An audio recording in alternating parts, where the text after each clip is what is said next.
what are the challenges in some of my other delivery units in Europe, and they have a different set of challenges. Probably, if I take the two main centers that we have, we do a lot of work for our German clients. They don't have the English language skill, but probably all the best known engineering companies had somewhere originated in Germany. So what we take for granted, that language, English speaking language, is to our advantage. It works when it comes to a commodity, yes. Mind you, we've also seen the example of Philippines, where we have had low-cost contact centers or call centers sprung up and give us a very serious threat. So what was good until yesterday is going to be commonplace today. It's going to become obsolete tomorrow. And I think one of the serious things that all of us who really enjoy this success of the IT world should really look at, where are we applying innovation, and be it in so many different ways. So one common example, when I said Olympics, we had one example, and this is where I think there is a role of not only the IT companies themselves, but what is it that some of our lawmakers or who are those in the corridors of power can help. So again, let's look at a very different sector, forget IT for a moment. We have so many of these generic drug companies who have nicely exploited the expiry of patents, right? And they are doing phenomenally well, right? And they've gone global all over. You look at, and the same industry, clinical trials, just because nobody tests, nobody can trust the reliability of our audit trail and the maintenance of records. So any patient who comes to India for treatment might be getting a good treatment, wouldn't be covered by an insurance company in US, because you know what, the record maintenance in India is suspect. Clinical trials is happening probably discreetly in pockets, but again, some of the drug companies cannot very reliably use the clinical trials data that gets generated here. Why? Because we are missing that one thing around legislation, which, going back to the example of the auto industry when I gave airbags, if the government had introduced self-imposing legislations which would improve or increase the confidence in the product, then probably we would have a greater acceptability in the world around us. So as we look at any product or service, we've seen that, again, get back to the IT industry, we've seen that initially we weren't, I mean, I'm talking about probably 20 years or more, there were not many companies who would be complying with licenses, product license or subscription, till some of the product companies got strict, and then they, all of us, at least those who want to be respectable corporate citizens, decided to honor that. So in addition to the cost, the competitiveness really derives its elements from the value and the taken for granted notion about how reliable your product or service is. I think that is one thing that we should be doing, and there both industry and the government have an equal role to play. I think sometimes I feel, when I made the comment, that we don't probably get into innovation until a customer threatens us. And I'm going to go to someone else, right? That's the time we see, okay, you know what, I have to deliver value. And what value do we say? Okay, I will go for virtualization. Yeah, I'm going to reduce the cost, I'm going to give you more commodity at a lower price. Right? That's where we look at. However, when I look at the usage of IT by Indian IT companies themselves, none of you need to admit, but I think my own experience has been sometimes IT companies are themselves laggards in adopting IT for themselves, right? I mean, we will do what is good for the customer and we are chased about it, but if we have to apply some of these best practices to come up with world-class products, think beyond services, world-class products, is there an opportunity for doing it? I'll conclude with one example. I talked of Olympics. So when we were doing Olympics for the first time, we had to set up the entire applications operations for the IT city, the Olympic city. Now that was a trigger. Based on that, then we developed an application called Smart City, which is today used by the government in Austria, and in some other, it's used in Spain. Now that whole product has its genesis here in India. It's been conceived by developers who had gone there. That was a bright spark for them, that okay, we have to build something for the city of Barcelona. And when they came back, they actually took it with our European counterparts to the government in Austria, saying that yes, you can do a citizen management, you can do maybe complain about the status of roads or your driving license, so on and so forth. And it literally caught on, and so we've been successful in taking it to probably many of the other countries. Yeah. So I look at, I'm hoping for all of this smart governance and some of these things. If that were to come, which better place would it be for us to use that product over here, country of more than 1 billion people? This is where I think our legislators, our government, or the policy makers can realize what India has is not just the cost competitiveness, it is probably the largest market. And when we make India the market where products will automatically grow to serve the market, that's the time we will become truly world class. That's a thought which I would like to leave with all of you, and that's honestly something which bothers me. How can we be not just good enough but be great? Thank you.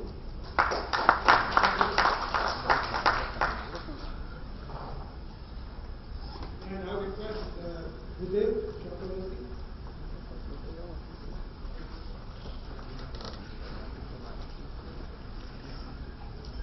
So, eminent panelist, my friends, good evening. Yeah, Rajesh here made my, made my life much easier because he has talked most of the things which I thought that I will bring to you. But I want to add something where he has stopped, or he has changed his topic a little bit.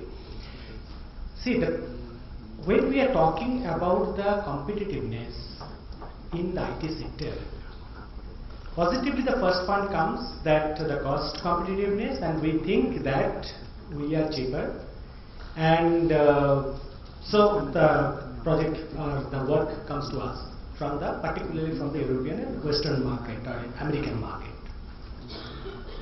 I was in China for nearly 2 years. I was doing consulting there, and I found that the cost the Chinese company offered is much less than the Indian companies. Still we are getting the projects. How? So if we think from that point of view, I was trying to find out that what can be the reason where there are the good Chinese companies, their record is very good and they are doing very well. Still the number of projects are going to India in place of going to China. One very interesting information I got from there is that the projects which are going to the Chinese companies, a number of them are being managed by the Indian managers. That's very interesting. And then when I was talking to these managers, and then I found that it seems the Chinese are very good in basic implementation. Means if you give a work to them, they will do it perfectly, even better than the Indians. But the moment you ask for some changes, you ask for something which is a little different than what they are usually doing, they are in big trouble. And then they require somebody to help them that how to do those changes. And the companies recruit Indian managers, and they sit, they come only for 3-4 hours, and then usually a number of them are working in 2-3 companies, not in one company. Even I was one of them. Okay, so they take those helps. So that is a very important point I want to bring forward, that the Indians, they have one thing in their gene, is that they can change anything and everything. You give a product specification to them and then change 70% of that specification in next 3 months, you will get the product done by them. It will come out. They will not say, why did you change this 70%? And some good companies, they will charge those change requests also, so they will actually earn more. They will ask for the payment for the actual specification, and then they will charge the change request. So this is one area actually is keeping us competitive, and we will remain competitive. You go to Philippines, you go to China, you go to Vietnam, you go to the East European markets, you will not find this particular capability. Second point is English. Positively, that is one of the very important point. But nowadays Philippines is doing much better in English. I have seen even the Philippines maids are speaking excellent English, and they are nearly converting their national language to English. So we are having a good competition with them tomorrow. But again, the same thing is that because of our change, that that nature, we will remain competitive. But one problem will come, which that's why I say that Rajesh has made my life easier. One problem is going to come, which I am saying, which Rajesh mentioned very clearly, that it may happen that we will remain as the manager only. In future, even the Indian companies, the client will say, you only do the management of the requirement and management of the resource, but the resources will work from the other countries. And you manage them, you go there and then manage those people. That is one thing is going to come. And I am personally, I am telling you, number of companies I was dealing, and I am also talking nowadays, they are telling they are doing that. They are opening their branches in Philippines and Malaysia and other places, and the development is being shifted to those places, which will create a vacuum in the lower level of our people. So we have to do something to get that thing closed. So that is what actually I have some 2-3 suggestions, so I want to bring it forward. First suggestion is that, as Ms. Savary has mentioned very clearly, is that research and innovation, that is one area I think now India has to take it in a big way. And all our resources, whatever level it is, because that research, one of the good thing is that even a person who has just come out of the graduate school can also do research. So we don't need experienced people to do research. So let us go for those areas where the new concepts are coming, innovative ideas are there, bring them together and create this research and innovation oriented centers in India, and let us do that only, and shift the general coding to those other countries where we are getting a much cheaper resource. This is just an idea. It may be a good idea, it may not be, but that's an idea I am going to give. Second thing is that in place of talking about cost competitiveness, can we create a proper business model where the model itself will be in a manner that even the development work goes to the other country, still we get the profit because it will go through us. So can we create a proper business model, which is again that innovation or research based business model, where more money will come during the research area and less money will be there for the development part. So that is also another area I think we can think of this. Third thing is that, which actually is my topic, so that is business process engineering.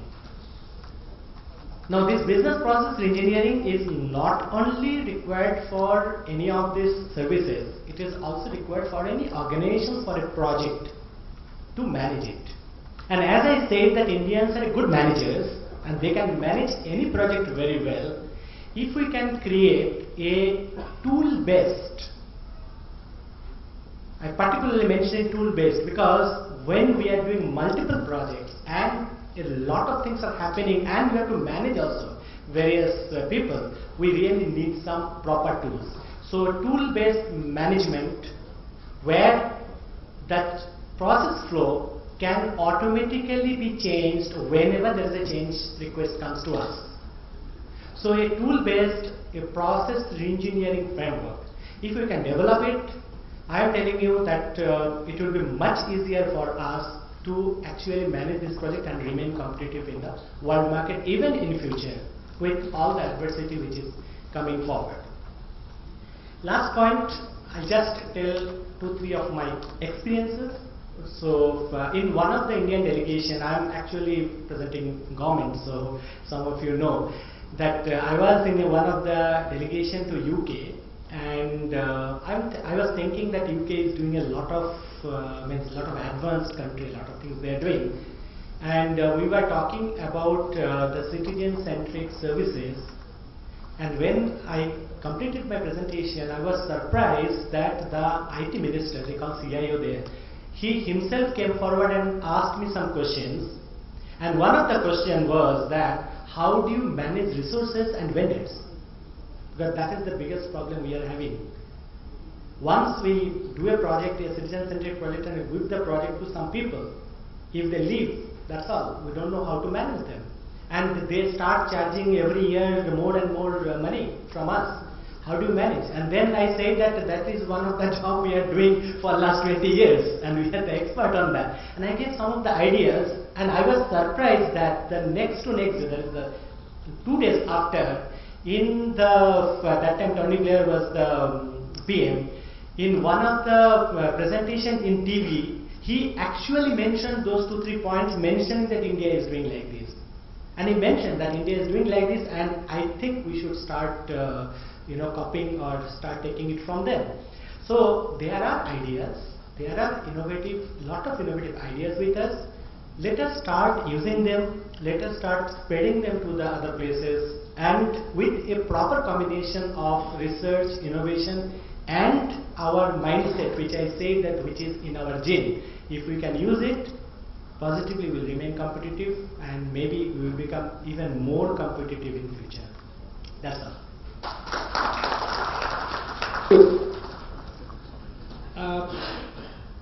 Now I'm opening the house. Please feel free to ask questions and direct it to whoever you would like it to be. There is a growing trend of many multinationals setting up captive and not outsourcing over to India or any other country. There is a trend that's going to come up. For example, GM has reduced their offshoring by 80%. So, what kind of threat do you think will pose to India?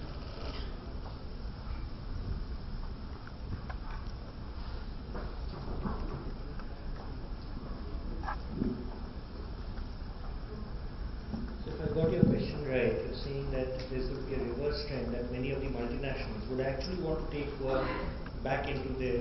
See, there are two drivers. One, they have their probably own compulsions. Every year in an election year, you probably see some of that happen, right? So that's a very basic fact.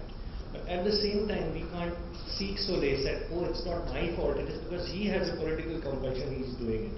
I think if it's even in those other years, finally in the eyes of the customer, it is a value perception.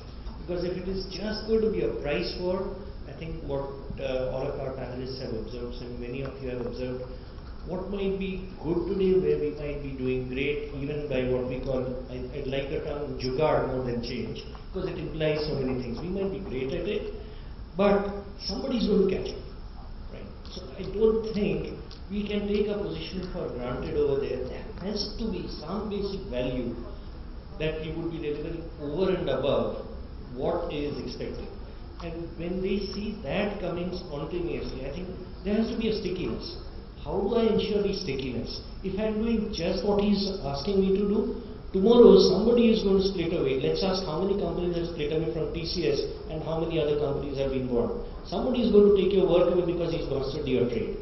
But I always have to be on the top of it. What more am I doing which he's not asked for, which has come out of my own brain, and which remains my IP, which will ensure the stickiness. And that's where I would look at it. Absolutely right. Yes, sir. Hi.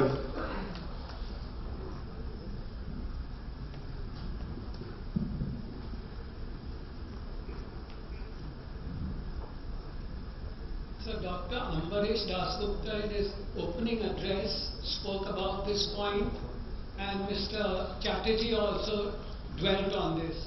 That is, no product companies are born out of India. All those services everyone is doing. Infosys, TCS is adding 35,000, 40,000 people every year to its payroll, and is expanding its services beautifully. And all our IT companies are doing that. But foreign companies, Oracle, SAP, Microsoft, etc., their cutting edge research and development is happening out of India itself, by Indians in Bangalore and such other hubs. So why, but the wealth generated lies with the foreigners, not with us, because it's a product-based research, product-based. So why is that? Why is that although Indians are doing it, it's being done out of India, it's being managed by Indians, it's not even managed by the foreigners, it's being managed by the Indians, SAP, Oracle, Microsoft, etc. Why is that happening? What is your take on that? I addressed this, Dr. Dasgupta is not on the panel, so I can't, so Mr. Chatterjee may take it, and if you wish to, you can add some comments also. You get my point exactly what I'm saying. He himself said not a single product is coming out of India, although services there are galore. Okay. Why is that? Although in India foreigners are developing their cutting edge products. Okay. Two things that I would actually welcome Barista's viewpoints on it, because he's a doyen in this industry. But there are two reflections that I see. When you say Oracle, Microsoft, they are having the best of the brains and developing the products here in India. They are really using our workforce as a factory of labor. But the original idea of the product originates where you have the users, the customer base. So my point about making India a market, when you have the market, when you are in a proximity to a user or a customer, that's where you sense the need. When you sense the need, you get ideas that this is what you wanted, probably I can create this. I think if you look at all the product companies, the origination of the ideas has happened somewhere else. They found it, we know what to build, we will get it built by those people. I think that's where the mindset is. And this is what I fundamentally find it so challenging, that we have such a big opportunity. There cannot be any bigger market than ours, but yet we don't seem to be concentrating on growing the market itself. We are so content. You have a demand, I'll go and listen to you. For a brief stint in my previous organization, I had the good opportunity of being part of what we called the enterprise business initiatives. And we looked at that if you have to build a product, actually one of them saw a pretty good light of day which was exhibited in one of the leading events. But the product manager, somebody who is thinking of wherein lies the demand, is somebody who is in close proximity to our customers, either in US or in Europe. So the spark for that what do I need to build, has somewhere always been where you had the person who has the need. And this is where exactly my focus was, why we have no dearth of talent and brains. What we are missing here, if we have to really become leading edge and be a product company, we also need to find the market here. This is where I think players beyond the IT industry itself can help in creating the market. And take the example of Flipkart, that's a very good example. Let me add to that. I think if you see the kind of innovation which happens, especially going back to the California area. Okay. One of the reasons why so many product companies are coming out from there is also availability of venture capital fund. See, in any product company, somebody has to take a fund on the future, and the amount of effort which goes in to do the incubation requires funding. And that kind of funding, somehow I don't see it happening, because most of the venture capitalists here would like to look at a business plan which has gone through the test of time, and there is already an annuity which is sitting around it, and only then people are willing to kind of put the fund.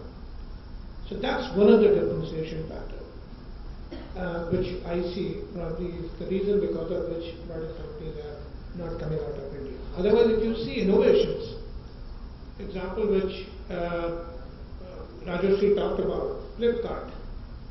Today, the amount of money Mr. Bansal has made, he is equal to many of the big stalwarts, including Nandan and whoever else, and within substantially less time than what probably Infosys took to make that kind of money for its promoters.